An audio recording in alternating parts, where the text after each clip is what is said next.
Welcome to Reimagining Chapel. My name is Amanda Esco, and I am the director of the Religious Education Program here at the First Unitarian Church of Salt Lake City. Thanks for watching us today. I am so glad we are talking about this month of healing. We have been through a lot this year. We had a pandemic, we had an earthquake, we had a windstorm hurricane, and we had an election that is yet to be over. We've had a lot. And this month, looking at healing, how we heal ourselves, how we heal our communities, how we heal our relationships is so important. So, let's start by doing a healing act together of lighting our chalice. I have my flower pot chalice right here. It's on my altar, and my matches. Take it. Symbol of light, symbol of knowledge, symbol of warmth, symbol of freedom. We light this chalice as a symbol of our faith. Here we gather to celebrate hope and the infinite possibilities of love. Now, as we did last week, I'd like us to start with some healing breaths together. So if you're ready, I invite you to stand on up. We're going to take our hands and put them at our side. So I want you to follow what I'm doing, okay? We're going to lead our hands up and hold them in front of us, reminding us to center ourselves in our hearts. We're going to lift our hands out to help one another. Then in our next deep breath in, we're going to lift our arms up over our head, remembering we are part of this great big world together. With one more breath in, one more breath out, we bring our hands down back to our hearts, woven together. Let's do that one more time. Starting with my hands close to my heart, I'm going to take a deep breath in. And remember that I am at home with myself. Then I'm going to reach my hands out to help others. My hands up, back up, stretching to the universe, and back to my own heart. Thanks for taking those few moments to breathe and move your body. As we talked about last week, moving our body, breathing, remembering our innermost self is a great way to start our own healing journey. Do you know what's another good way to start our healing journey? Talking about what you're feeling. It's time for joys and concerns. Who is near you right now? Identify them. Is it a parent? Is it a dog? Is it your sister or brother? Okay, a roommate? I want you to go turn to them, and I want you to tell them what is going well, what maybe you need help with. I know this week, this Saturday, I felt a big wave of relief that the election was over and that we could start to begin to talk about new things. Now, as we've seen, it's not quite over yet, but it feels like we're making steps toward that. So, what's working for you? What's in your heart? I want you to tell the people that love you. Sharing what you're feeling is healing. Share those feelings, and I'll be right here waiting for you.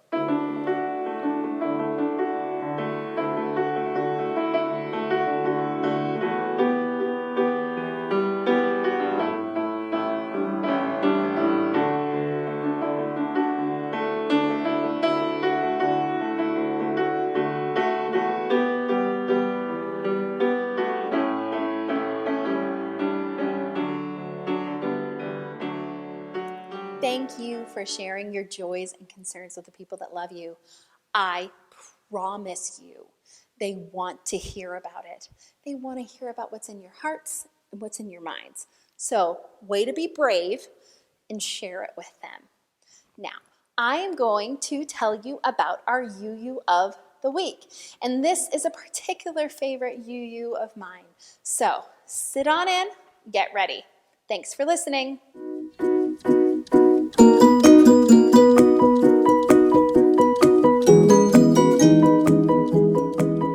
Fannie Barrier Williams born on February 12, 1855, in Brockport, New York.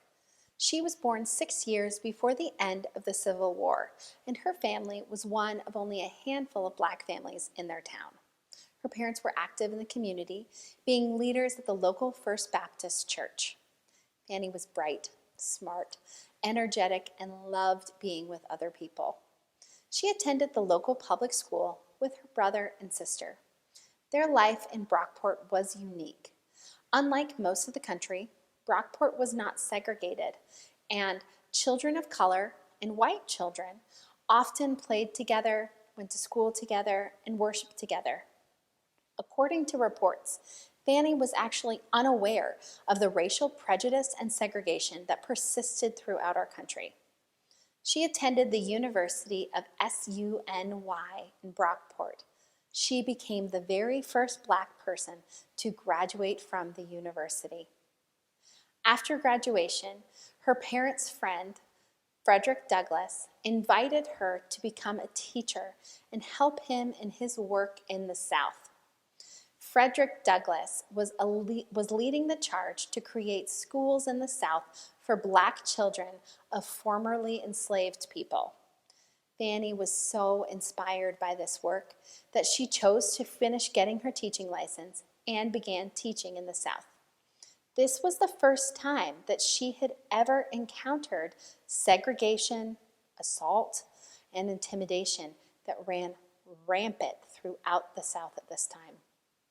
By 1904, she could no longer take the daily abuse of living in the South and moved back home. Fueled by her love of music, Fannie decided to study piano in Boston at the New England Conservatory of Music. Unfortunately, bigotry and segregation once again followed her there, and she was asked to leave because some of the white Southern students were made uncomfortable by her presence. After leaving Boston, Fannie went to go to be a teacher in Washington, D.C. It's there that she met her beloved husband, Samuel Williams, a law student. They married in 1887 and moved to Chicago shortly after. After arriving in Chicago, Samuel and Fannie became leaders in the Black community there. Although the city was segregated at the time, Fannie and Samuel became friends with several white reformers, or people who were working to change discrimination and racist segregation laws throughout the country. Samuel became a very successful lawyer, and the Williamses created the Prudence Crandall Study Club for Black elite Chicagoans. They helped establish a hospital that included a biracial staff and clients, and created a nursing training school for Black students. In Chicago, they began to attend the All Souls Unitarian Church. The minister there was the rock star Jenkins Lloyd Jones, an activist for Black people and women, and the founder of the World Parliament of Religions. Fannie became friends with women leaders in the congregation, including the Unitarian minister Celia Parker Woolley.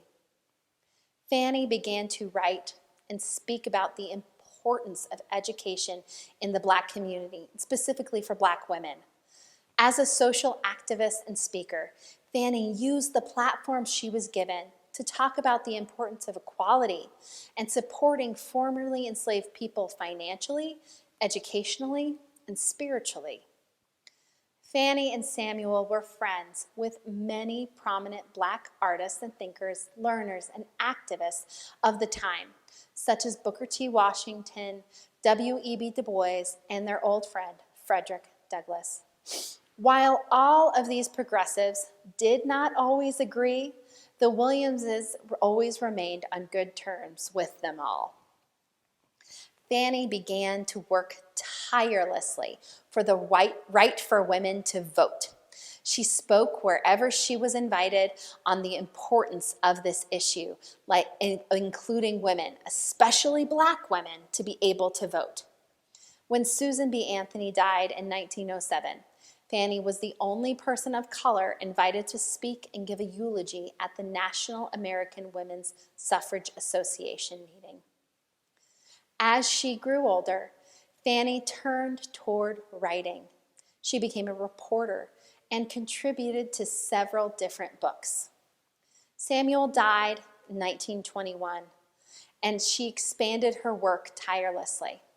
In 1924, she was appointed to be the very first Black woman on the board of Chicago Public Library.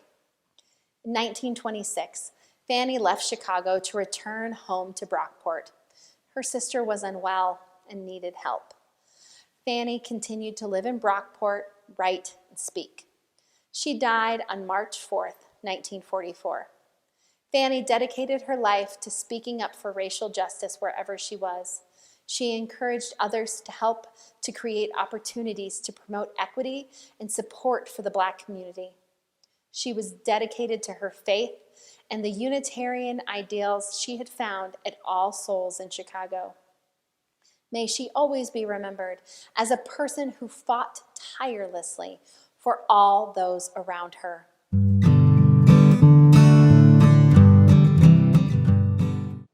I'm Lissa Lander, and I'm the Religious Education Assistant at the First Unitarian Church of Salt Lake City. Thank you for joining us today in Reimagining Chapel. This month, we have been thinking about ways to heal relationships. Maybe something in the Wonder Box will help us learn more about it. I wonder what it is. You know, that almost sounds like metal. You know, we've talked a lot about the golden rule. You know, treat others the way you would like to be treated. We've also learned that other cultures and religions around the world teach a similar idea. Hinduism says, do not do to others what you do not want done to yourself. Islam says, not one of you truly believes until you wish for others what you wish for yourself. Christianity says, do unto others as you would have them do unto you. I wonder if there is something gold in here. Should we check? Let's see. Nope, not gold. This is the color of platinum. And that makes sense because while I was making the website for our digital classroom this month, I learned about a new rule. It's called the Platinum Rule. It says, treat others the way they want to be treated. Not every person needs the same things. Would you tell your grandma the same stories and jokes that you might tell your best friend? Probably not, because they might have different interests or experiences. Most grandmas I know don't spend a lot of time on TikTok or watch the same shows that my kids do. Other people we know might have experiences that deserve some extra care and thought, especially if they are different from yours. Like our friends who have skin of a different color or are from a different culture. LGBTQ people might have different pronouns or different family structures. But sometimes these things aren't obvious, and this is where the Platinum Rule gets a little harder to follow than the Golden Rule. For most people, it's easy to know how you, yourself, wants to be treated, right? But to know what another person needs, you have to ask them. And you need to listen to their experience. But the even trickier part is that often these stories are hard to tell, especially if that person has had to tell that story over and over. So what do you do to figure out how another person wants to be treated? I think that step one, you remember that each person is important for different reasons. Our different experiences make us who we are, and we always need to be open to that idea. Never assume that another person is just like you, and that would be boring anyway, right? So once we acknowledge and celebrate that each person is an individual with different needs, then step two, be kind in all you do. And if that person has a story to share with you, then you listen. Healing relationships requires work, whether it's a relationship with yourself, other people, or other communities. But I think healthy relationships are the secret to winning at life, and the work is so worth it. So remember to treat others the way they want to be treated, and that might be different than how you want to be treated. Thank you so much for joining us in Reimagining Chapel. If you would like to learn more about the First Unitarian Church of Salt Lake City and our work in the world, go to slcuu.org. And until next time, let's heart out.